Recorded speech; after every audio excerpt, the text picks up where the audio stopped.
উত্তর দানের জন্য আমার তারকা চিহ্নিত প্রশ্ন নম্বর 30 মহান জাতীয় সংসদে উত্থাপন করছি। মাননীয় প্রধানমন্ত্রী, অনুগ্রহ করিয়া বলিবেন কি, ক রাজধানী ঢাকাকে ক্লিন এবং গ্রিন সিটি রূপে গড়িয়া তুলিতে সরকার কোনো পদক্ষেপ গ্রহণ করিয়াছে কি না, এবং ক প্রশ্নের উত্তর হ্যাঁ সূচক হলে উক্ত পদক্ষেপসমূহ কি কি। মাননীয় স্পিকার, আপনাকে ধন্যবাদ। মাননীয় প্রধানমন্ত্রী। বিসমিল্লাহির রহমানির রহিম। মাননীয় সংসদ সদস্য, আপনাকে ধন্যবাদ আপনার প্রশ্নের জন্য।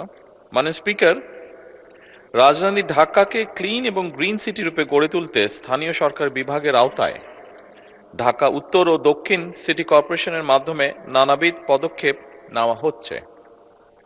যেমন নাগরিক সচেতনতা ও সম্পৃক্ততা বৃদ্ধির লক্ষ্যে সাপ্তাহিক ভিত্তিতে জনসচেতনামূলক কার্যক্রম গ্রহণের পাশাপাশি বিশেষ পরিচ্ছন্নতা ও মশক নিধন কার্যক্রম জোরদার করার চেষ্টা করা হচ্ছে। সেকেন্ডারি ট্রান্সফার স্টেশন সমূহ, যেমন অর্থাৎ বর্জ্য ফেলার স্থান আধুনিকরণের লক্ষ্যে ল্যান্ডস্কেপিং, সবুজায়ন, সচেতনামূলক গ্রাফিতি কাজ অন্তর্ভুক্ত করে পরিবেশ সম্মতভাবে বর্জ্য ব্যবস্থাপনা করা হচ্ছে।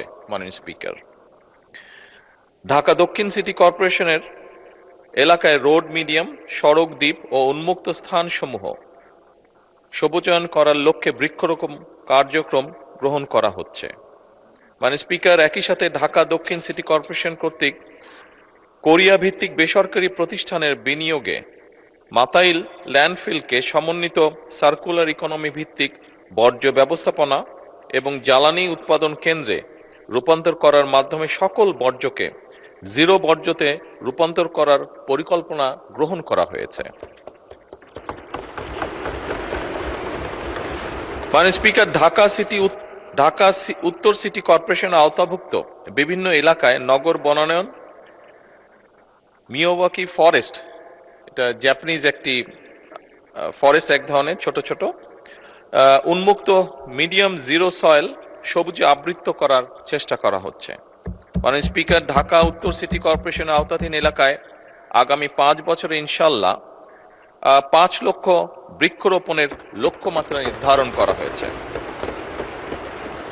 মাননীয় স্পিকার, একই সাথে মেট্রো রেলের নিচের খালি অংশে মিরপুর 12 হতে মিরপুর ডিএইচএস পর্যন্ত এবং এলিভেটেড এক্সপ্রেসওয়ে আবদুল্লাপুর হতে ফার্মগেট পর্যন্ত এই নিচের অংশে খালি জায়গায় বৃক্ষরোপণ করা হবে ইনশাল্লাহ।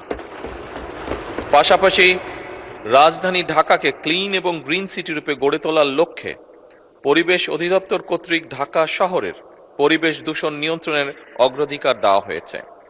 এ লক্ষ্যে পরিবেশ অধিদপ্তর নিম্নরূপ ব্যবস্থাগুলো মাননীয় স্পিকার গ্রহণ করেছে। মাননীয় স্পিকার, অনেকগুলো ব্যবস্থা আছে, আমি যদি পড়ি স্বাভাবিকভাবেই সময় অনেক লাগবে, সেই জন্য আমি এটা অনুরোধ করব পঠিত বলিয়া গণ্য করা হোক। মাননীয় স্পিকার, ধন্যবাদ। ধন্যবাদ মাননীয়